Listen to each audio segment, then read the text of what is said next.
Phone ধরেছিলি কেন? পিউ ভয়ে ভয়ে জানালো, এমনি। মিথ্যে বলছিস। ধূসরের অগাধ স্বরে পিউ ছটফট করে, এলোমেলো পাতা ফেলে চোখে। কি উত্তর দেবে এখন? সত্যি জীবন গেল বলতে পারবে না। ধূসর ভাই জানলে কবর দিয়ে দিবেন। ধূসর হাতখানা আর একটু চেপে ধরে বলো, জি কথা নেই জিবে। পিউ ফের আর্তনা করে, আর লাগতেছে। আমি সত্যি এমনি ধরেছিলাম। ধূসরের যুক্তি পছন্দ হয় না। হাতের বাঁধন ধীর করতে পিউ কাঁদো কাঁদো স্বরে বলল, এখনও কি আমার কথা অবিশ্বাস করছেন ধূসর ভাই? যেখানে তোকে বিশ্বাসই করি না সেখানে তোর কথা স্পষ্ট জবাবে পিউরের আদল ছোট হয়ে আসে। সত্যি বলছি, বিশ্বাস করুন। ধূসর ভুরু উঁচায়। তাই? তাহলে প্যাটার্ন জানলি কি করে? পিউরের চোখ মার্বেলের মতো হয়ে আসছে। ধূসর ভাই দেখে নিয়েছে তবে। আর মিথ্যে বলে লাভ নেই। ঢোক গিলে আস্তে আস্তে বলো, আপনার পাশে বসে দেখেছিলাম কয়েকবার। কতটুকুন উগরে দিয়ে পিউ নেত্র বুঝে ফেলল। এই অপরাধে এক্ষুনি না ধূসর চর মেরে দেয়। অথচ সে কিছুই বলল না। পরিবেশ ঠিকঠাক ভেবে পিউ চোখ খোলে। ঈশা ঘাড় বাঁকা করে দেখতে চায় ওকে। এর আগেও ধূসরের হাতে চাপা দিল আবার। পিউ ব্যথায় মুচড়ে উঠে। ধূসর দন্ত পিষে বলল, বিয়েতে গিয়ে ছেলেদের সাথে আড্ডা দেওয়া খুব শখ তোর, তাই না? পিউ চোখ পিটপিট করে বলল, মানে? রোহানকে। তাৎক্ষণিকভাবে তার নিজেরও মনে পড়ল না রোহানকে। বোকা বোকা কণ্ঠে শুধালো, কে? ধূসর চিবুক শক্ত করেই পিউ অস্থির হয়। মস্তিষ্ক চাপ দেয়। পরপর সকালের কথা মনে পড়ে। এমন ভয়ডর হুড়হুড় করে উবে গেল। এর মানে ধূসর ভাই জ্বলছে। পিউরের ভিতরটা আনন্দে নেচে উঠল। স্ফুটে ভাবটা ধামাচাপা দিয়ে নিষ্পাপ কণ্ঠে বলো, কেন ধূসর ভাই? ধূসর হাত ধরে রেখে এগিয়ে আসে। বুক মিশে যায় তার পিঠের সাথে। শিরশিরে অনুভূতিতে ঘাট হয় পিউর। সমস্ত শরীর অনুভূতিরা আন্দোলন চালায়। ধূসরের অতুংস শ্বাস কাঁধে পড়ে। ধূসর কঠিন অথচ শান্ত কণ্ঠে বলো, একটা কথা ভালো করে শুনে নে পিউ। বিয়েতে যাবি, মজা করবি। এর বেশি লাফাতে তোর পা ভেঙে দেব আমি। তুই আমার চিনিস না। হুমকি দিল ধূসর। অথচ পিউর মনে উড়ে গেল শত শত রঙিন প্রজাপতি। সেই ঠোঁট চেপে হাসল। অবুঝ ভান করে বলল, আমি আবার কি করলাম? ধূসর জবাব দেয় না। ঝাড়া মেরে হাতটা ছেড়ে দেয়।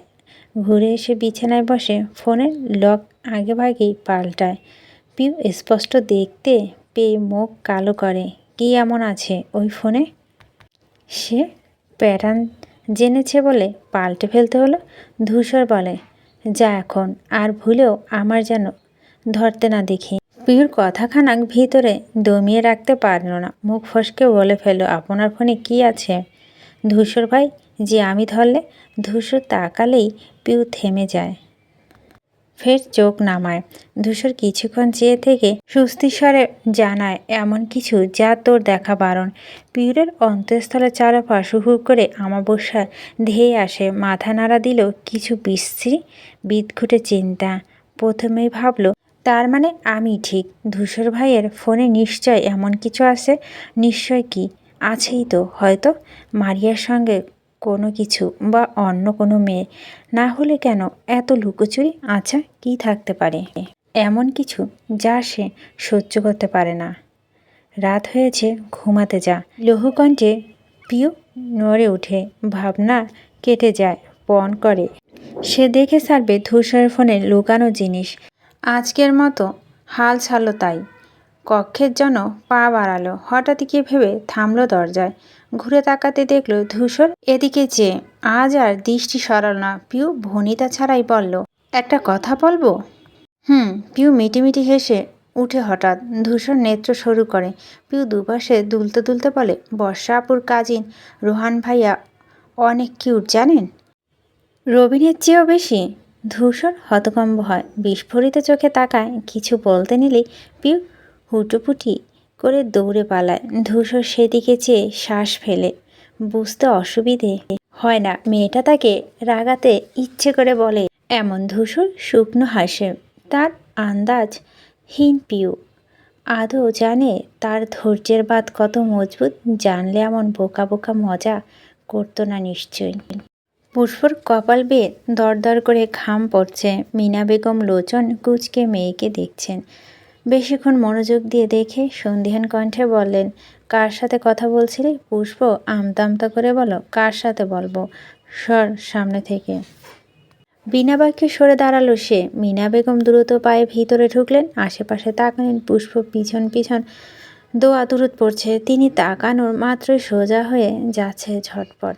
মিনা বেগম বারান্দায় গেলেন, উকি দিলেন, সেখান থেকে নিচে অবধি দেখে ফিরে এলেন কামরায়। হঠাৎ চোখ পড়ল টেবিলের ওপর। ফোনের ভিডিও চলছে। ভুরু গুটিয়ে এগোলেন সেদিকে। ফোনটা হাতে তুললেন, অমনি ভুরু শিথিল হয়। ঠোঁট গোল করে বললেন, ও নাটক দেখছিলি? পিছন থেকে পুষ্প জবাব দিল, হ্যাঁ কেন? তুমি কি ভেবেছিলে আমি ঘরে কাউকে এনেছি?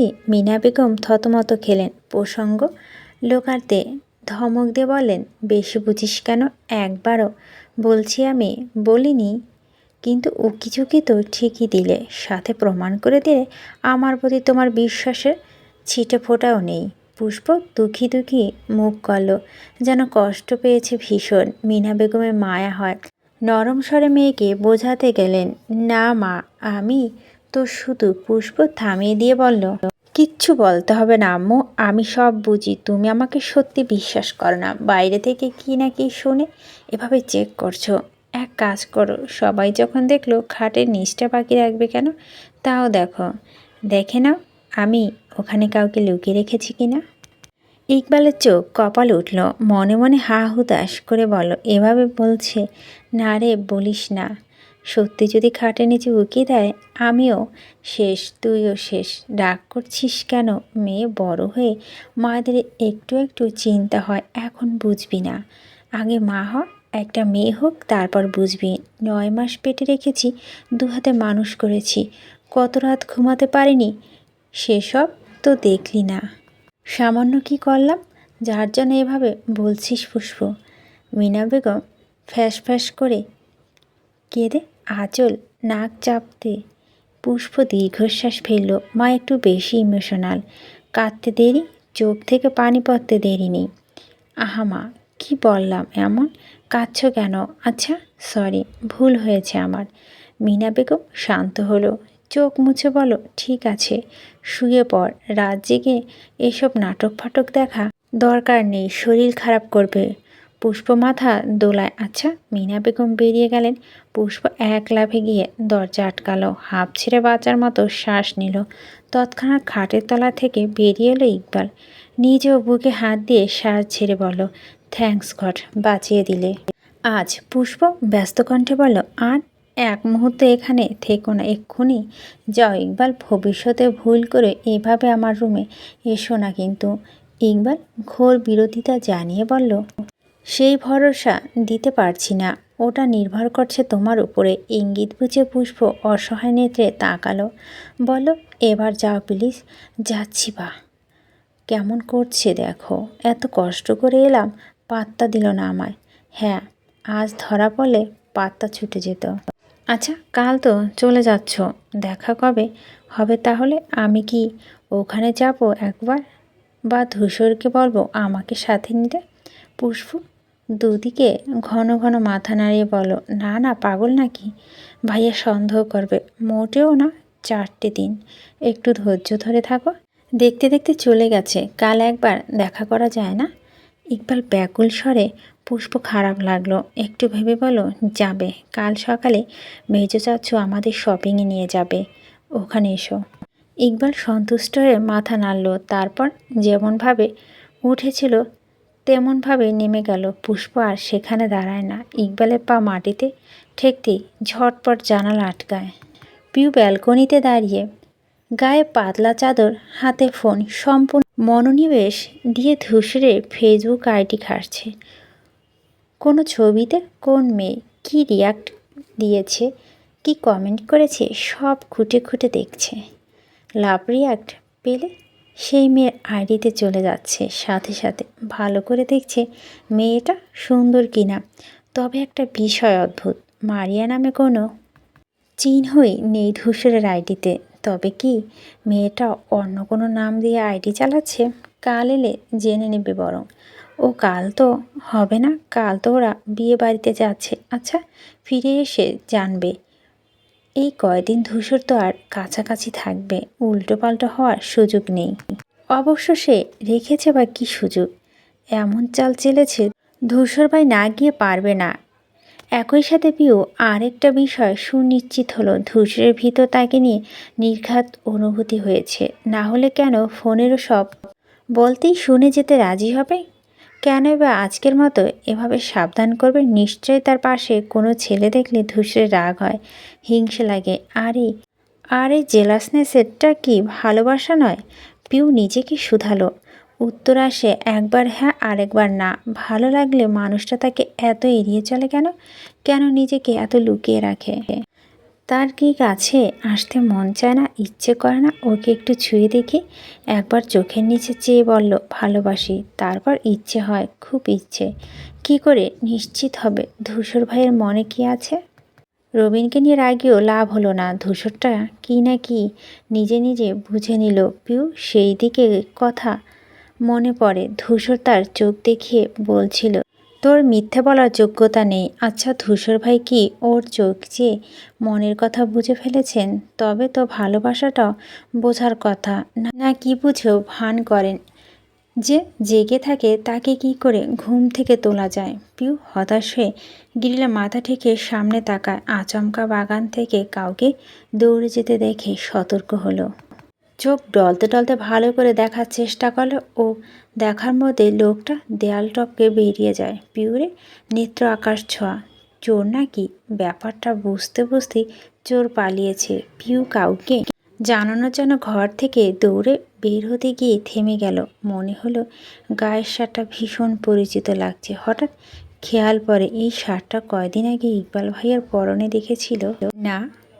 সকাল হলো। পুষ্পপিউ একদম সেজেগুজে পরিপাটি। প্রথমে মল, তারপর গ্রামের বাড়ি। কি আনন্দ! দুজনে একযোগে সিঁড়ি বেয়ে হৈ হৈ করে নামলো। এই উল্লাসে পিউ ভুলে গেল রাতের কথা। আজ আমজাদ আর আনিস ব্যতীত বাকিরা সবাই বাড়িতেই। অফিসের কিছু প্রজেক্ট গোছানোর জন্য তাকে জরুরি যেতে হলো। ধূসর আলতাপ যেতে চাইলেও মানা করলেন। সামান্য কাজ, অল্প সময়, ওদের যে লাভ নেই। আফতাব শিকদার সোফায় বসে চা খাচ্ছেন। পিউ এসে বলল, আমরা রেডি, চলো। ওনার সাথে সাথে আরও কজোড়া চোখ নিক্ষেপ হয় তার দিকে। তন্মধ্যে একটা চাউনি পিউকে এলোমেলো করে দেয়। যতটা স্বতঃস্ফূর্ত হয়ে এলো ততটাই ঘুটিয়ে যায় ধূসরকে দেখে। ধূসর একবার তাকিয়ে দৃষ্টি ফেরায়, ফোনের দিকে মন দেয়। আফতাব শিকদার দীর্ঘশ্বাস ফেলে বলেন, আমার শরীরটা কেমন লাগছে যেন। তোমাদের ধূসর নিয়ে যাবে মা। পুষ্পর চোয়াল ঝুলে যায়। অন্যদিকে পিউ মুখমণ্ডল সোনালি রোদ্দুরের ন্যায় ঝলমলায়। ধূসর ভাই যাবেন মানে? আরও কিছুক্ষণ পাশাপাশি, কাছাকাছি। পুষ্পর গলা ভয়ে শুকিয়ে গেল। এখানে ইকবাল আসার কথা, যদি ভাইয়াও যায় তবে তো। ধূসর বিনা বাক্যে উঠে দাঁড়ায়, যেন আগে থেকেই জানতো এগোতে নিলেই। আলতাপ নরম স্বরে বলল, বাবার গাড়িতে নিয়ে যাও, এবার অন্তত ইগোটা থামাও, বাবার জিনিস তো তোমারই। পিউ ভাবলো বরাবরের মতো ধূসর নাকচ করবে, বাকিরাও তাই ভেবেছে। অথচ ধূসর ছোট করে বলো, ঠিক আছে। পিউ হাঁপ ছেড়ে বাঁচল। আজও ধূসর যাবে মানে? CNG confirm. ওই দিনের মতো ভূতের ন্যায় ইকবাল আসার সুযোগ নেই। কিন্তু একটা বিষয় তাকে ভীষণ ভাবায়, যদি ধূসর ভাই বাইকে কাউকে না নিতে চাইবেন তবে তাকে কেন তুলছিল সেই দিন? ধূসর সামনে সামনে হাঁটা ধরে। পিউ পিছন কদম ফেলতে ফেলতে চেয়ে থাকে ওর দিকে। ধূসরের চওড়া পিঠ দেখতে দেখতে ভাবে, এই লোকটার মধ্যে এক আকাশ রহস্য। কবে সেসব উদ্ঘাটন করতে পারবো আমি? কবে? পুষ্প ঝটপট ইকবালকে মেসেজ করে দেয়, যেন মলের ধারের কাছেও না ঘেঁষে। ইকবাল এলো না তাই। অথচ পিউ ছিল মারাত্মক হাসি খুশি। ধূসরের সাথে আছে যে। পিউ পুষ্প দুজনেই শাড়ি কিনলো, ভালো মানের জামদানি। পুষ্পটা গাঢ় গোলাপি। পিউ ভেবেছিল শাড়িটা অন্তত ধূসর ভাই পছন্দ করে দিবে। সিনেমা হিরোদের মতো দূরে দাঁড়িয়ে চোখ ইশারা করে করে বোঝাবে কোনটা ভালো লাগছে কোনটা না। একবারও সে আশা বালি ঢালল সে। রসকসীন ধূসরটা কেনাকাটার সময় সেখানে রইল না, উল্টো চলে গেল বাইরে। সাথে রাশভারী স্বর বলে গেল, 1 ঘন্টার মধ্যে শেষ করবি, 1 মিনিট দেরি হলে দুটাকে এখানে রেখে যাব। পুষ্প ফটাফট যা সামনে পেল তাই নিল। পিউ বেছে বেছে নীল রঙের শাড়ি কিনেছে, ওই যে তার ধূসর ভাইয়ের পাঞ্জাবিটা নীল। সবশেষে যখন বের হয়ে পিউ হঠাৎই দাঁড়িয়ে যায় পুষ্পর দিকে যে চোখ বড় করে বলে, আমার তো কিছু অর্নামেন্টস কিনতে হবে আপু, কি করব? পুষ্প হাত ঘড়ি দেখে বলল, 1 ঘন্টা তো শেষ হয়নি, আমারও দরকার। চল যাই। পিউ মাথা দোলালো, কাপড়ের সাইড ফেলে চলে যায় কসমেটিক্স কর্নারে। দুজন মস্ত বড় একটা দোকানে ঢুকলো, প্রয়োজনীয় সব কিছু কিনলো, টাকা দিয়ে ফিরে এলো। ধূসর গাড়ি ঘেঁষে টান টান হয়ে দাঁড়িয়ে পিউ আসতে আসতেই মুগ্ধতা সমেত দেখতে তাকে। পরপর বুক ফুলিয়ে শ্বাস ফেলে। মানুষটাকে বেশিক্ষণ চোখের সামনে দেখলে পাগল পাগল লাগে। দুজনের কাছে এসে দাঁড়ালো। ধূসর পুষ্প থেকে চোখ সরিয়ে পিউর দিকে তাকালো। নাক আর ঠোঁটের মাঝখানে জায়গাটুকু ঘামে চিকচিক করছে। এই শীতেও ঘামছে মেয়েটা। ধূসর নির্দ্বিধায় বৃদ্ধা আঙ্গুল দিয়ে ঘামটুকু মুছে দেয়, ছোট করে বলে, চল। পিউ লজ্জা পেয়ে ধূসরের দিকে তাকায়, অথচ সে নির্দেক। ব্যাপারটা তার মধ্যে বিশেষ প্রভাবই ফেলেনি যেন। সারা রাস্তায় ধূসর কথা বলেনি, টুকটাক ফোনে যা বলার বলেছে। এদিকে পুষ্প পিউ তারাও চুপচাপ। পুষ্প মন ভালো নেই, যাওয়ার আগে ইকবালের সাথে কথা হলো না বলে। পিউ জানালার দিকে চেয়ে চেয়ে গুনগুন করে গান গাইছে। মাঝে মাঝে দেখছে ধূসরকে, সেই মানুষটাকে ভয় পেল ভালোবাসার দ্বিগুণ। ধূসর তার ছোট্ট জীবনে বসন্ত, আর পুষ্পর কাছে ধূসর বাঘ। একটু বেশি সমাজে চলে ওকে। মাঝে মাঝে সে নিজেই ভেবে কুল পায় না কিভাবে ধূসরে চোখ ফাঁকি দিয়ে এত বছর প্রেম করে বেড়ালো। যেদিন ধরা পড়বে সেদিন যে কি কুরুক্ষেত্র হবে। নিস্তব্ধ গাড়ির ভিতরে পিউ আচমকায় চেঁচিয়ে ওঠে। ধূসর তরিত বেগে পিছনে তাকায়। পুষ্প ভুরু কুচকে শুধালো, কি হয়েছে? পিউ মাথায় হাত দিয়ে বলে, আমি চুড়ি কিনতে ভুলে গেছি। পুষ্প ধূসরের পানে তাকায়। ধূসর বিরক্তে কপাল গুছিয়ে সামনে ফেরে। সে নিজেও বিরক্ত হয়, উত্তর না দিয়ে চুপ করে থাকে। পিউ কোমল স্বরে অনুরোধ করল, ধূসর ভাই, গাড়িটা একটু ঘোরানো যায় না? ধূসর নিরুত্তর। পিউ বুঝে গেল জবাব দেয়নি মানে শুনবেও না। সে নিজে ভুলে মনের প্রতি অধিষ্ঠতায় ঠোঁট ফুলিয়ে শ্বাস নেয়। তার চুড়িগুলো সব পুরানো, এখন 1 ডজন না হলেও হচ্ছে না। পর মুহূর্তে ভাবলো, আচ্ছা থাক, কিছু একটা দিয়ে ম্যানেজ করে নেবে। একটা বিয়েতে চুরি না পড়লে কিছু হয় না। বিকেলে পুরো শিকদার বাড়ি রওনা হয় মিনা বেগমের বাপের বাড়ির উদ্দেশ্যে। এতজন মানুষ মিলে হই হুল্লা করে গাড়িতে ওঠে। পিউ আগে ভাগে রুবায়দা বেগমের পাশে এসে বসেছে। সে কিছুতেই মায়ের সাথে অন্য গাড়িতে যাবে না। সারা রাস্তা ধমকাতে ধমকাতে নেবে। যুক্তি একটা দেখালেও আসল কথা হলো এই গাড়ির ড্রাইভার ধূসর, আর ধূসর যেখানে সে নিঃসন্দেহে সেখানে। সাদিপ এসে জানালায় উকি দিল, পিউকে শুধালো, ভিতরে জায়গা আছে? পিউ সামনে পিছনে দেখে বলো, একটা সিট। সাদিপ গলা উঁচিয়ে দেখে নেয়, একদম পেছনের সিট খালি। সেখানে বসার ইচ্ছে সেখানকার চান্স আদৌ নেই। জবা বেগম ছেলেকে ওখানে দাঁড়ানো দেখি পাশে বসা পুষ্পকে বলো, তুই বরং ওই গাড়িতে যা। পুষ্প বুঝতে না পেরে বলল, কেন মেজমা? যা না, ভালো হবে। পিয়ুষ ওখানে আছে, তুইও যা। পুষ্প কিছুই বুঝল না, তবু কথা না বাড়িয়ে নেমে আসে। মুরব্বী মানুষ বলেছে যখন। পিউদের গাড়িতে ফাঁকা সিটটাতে উঠে যায়। সাদিপ মাথা চুলকায়, কোথায় বসবে তা নিয়ে। একটু পর ধূসর এসে ড্রাইভিং সিটে বসে। গাড়ি স্টার্ট দিতে সাদিফের উসখুসানো দেখে বলে, কি হয়েছে? না কিছু না, আসলে এই গাড়িতে যেতে চাইছিলাম।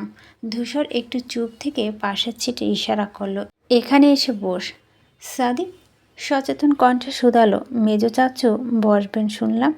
রুবায়দা বেগম বলেন, সে অন্য গাড়িতে বসবে না হয় তুই বস তো। সাদিপ উজ্জ্বল পায়ে গাড়ির দরজা খুলে বসে। ধূসর ভিউ মিরর ঘুরিয়ে দেয়। সেখানে স্পষ্ট ফুটে থাকে পিউরে বিম্ব। সাদীপকে উঠতে দেখে জবা বেগম ঠোঁটে হাসি ফুটল। ছেলে মেয়ে দুটোকে কাছাকাছি থাকতে দেওয়া উচিত এখন। ওদের মধ্যে যত বন্ডিং ভালো হবে তত সহজ হবে সম্পর্কটা, সাথে সংসারটা সুখী হবে। সাদীপ শান্ত তবে প্রফুল্ল।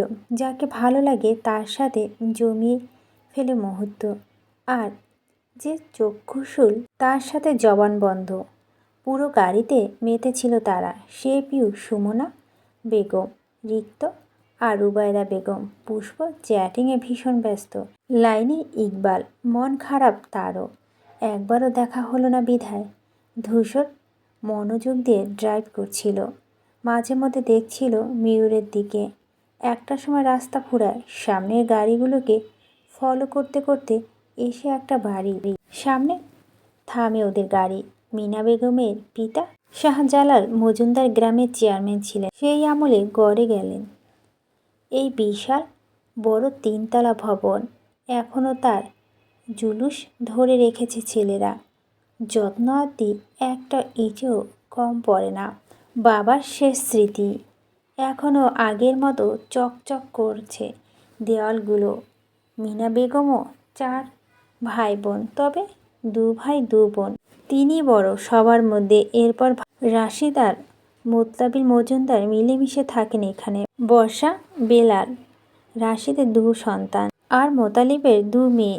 এক মেয়ে, বড় মেয়েটা এসএসসি দিয়েছে, কলেজে ভর্তি হবে এবার। আর ছোটটা পড়েছে 7-এ।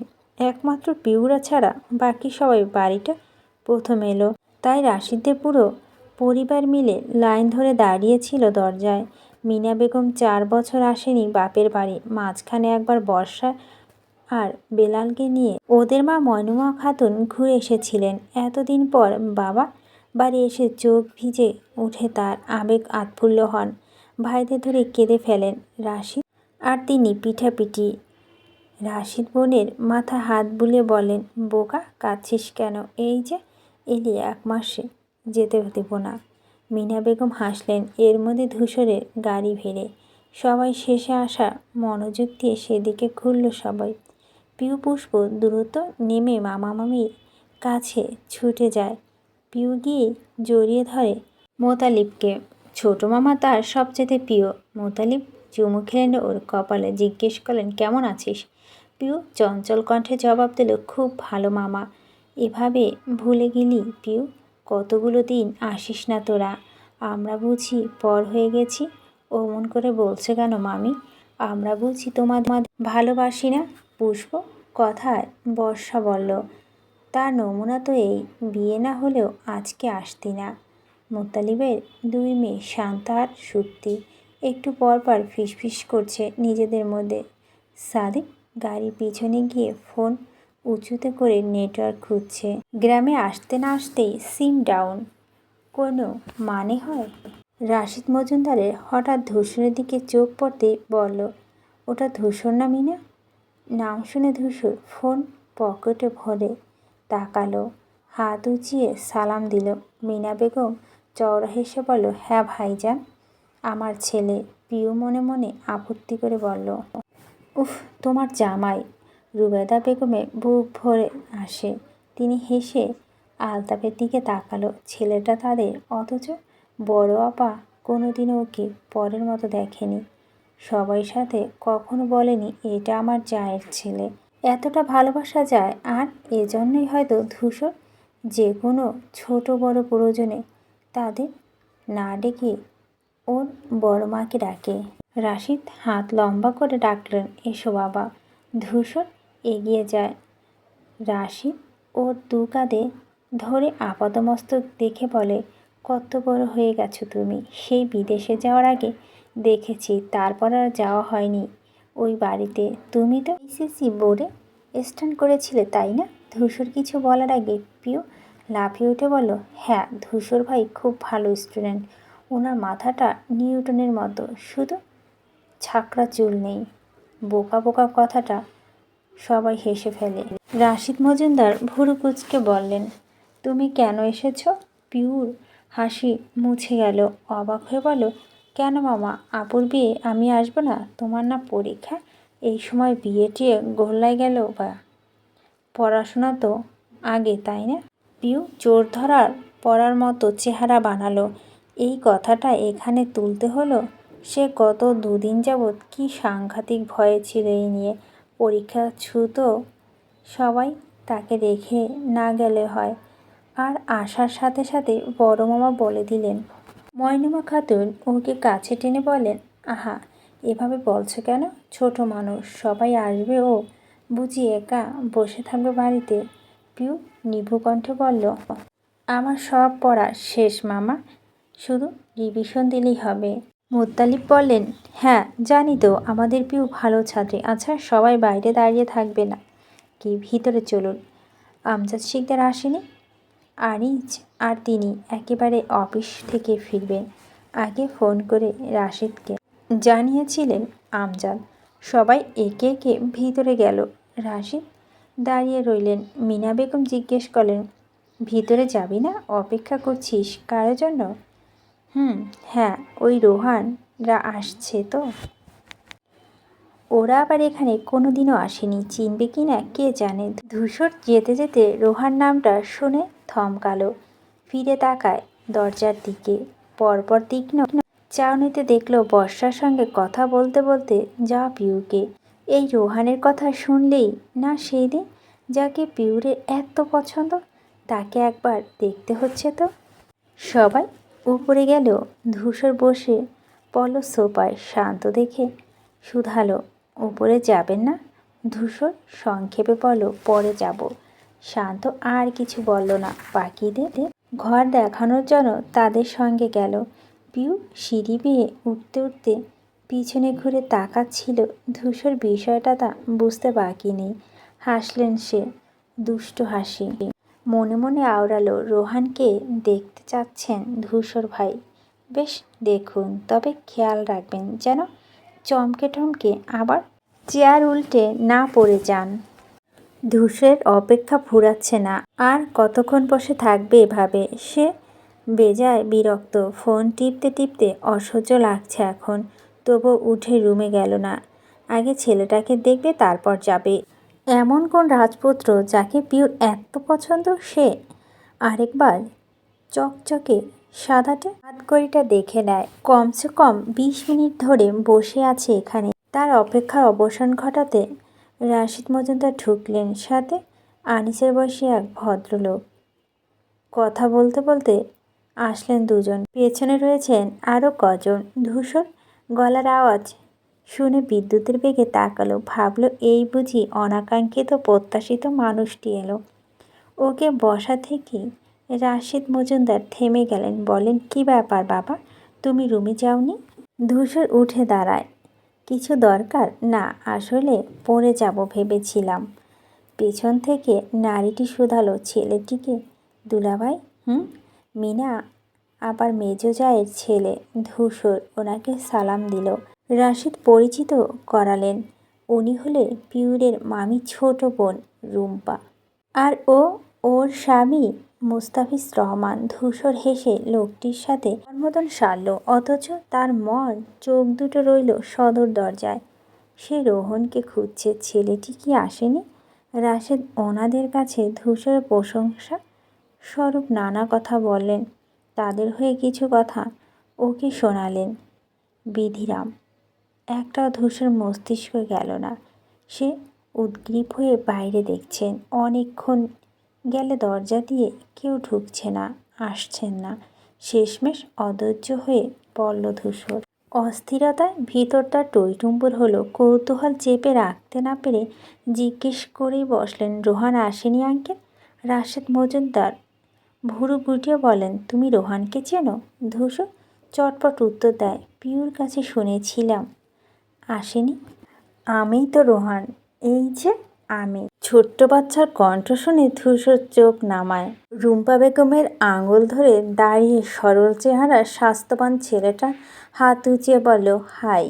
সাথে ফোকলা চাটে দাঁত বের করে হাসলো, মাথা দুলিয়ে বলল, তুমি আমাকে খুঁজছো কেন? ক্রিকেট খেলবে? ধূসর আকাশ ভেঙে ধপ করে মাটিতে পড়ল। হতবাক হয়ে বলল, ওর নাম রোহন? প্রশ্নটা বেজে বেজে এলো গলায়। রাশিদ বললেন, হ্যাঁ, কেন, তুমি কি ভেবেছ ধূসরের ভাবনা চিন্তার হজবরল হয়ে আসে আপনাদের পরিবারে আর কোনো রোহান নেই? বর্ষার খালাতো ভাই রুম্পা বেগম বললেন, আমি তো বর্ষার একমাত্র খালা বাবা। আমার এই একটা ছেলে। তুমি কি অন্য কাউকে খুঁজছিলে? ধূসর আহম্মক বনে থাকলো কিছুক্ষণ। রাশিদ ওর কাঁধে হাত রেখে চিন্তিত কণ্ঠে বললেন, কিছু হয়েছে? তৎক্ষণাৎ অপর থেকে খিলখিল হাসি ভেসে আসে। ধূসরের চোখ তুলে তাকায়। পিউ হাসিতে নুয়ে পড়ছে পাশে। আবদের মতো দাঁড়িয়েছে সুপ্তি। ধূসর বুঝতে বাকি নেই পিউ তাকে কি মারাত্মক লেভেলের বোকা বানিয়েছে। রাশিদ সহ উপস্থিত সবাইকে পিউকে হাসিটা মাথার উপর দিয়ে গেল। তিনি শুধালেন, হাসছো কেন মা? পিউ চটজলদি স্বাভাবিক হলো। হাসিটা ঠোঁট দিয়ে চেপে দুদিকে মাথা নেড়ে বোঝালো, কিছু না। তারপর দ্রুত চলে গেল ভিতরে। ধূসর দাঁতে চেপে চোখ বুঝে মনে মনে কষে একটা থাপ্পড় মারে নিজেকে। তার মতো ছেলে কিনা একটা হাঁটুর বয়সী মেয়ের থেকে ধোঁকা খেলো। ছি।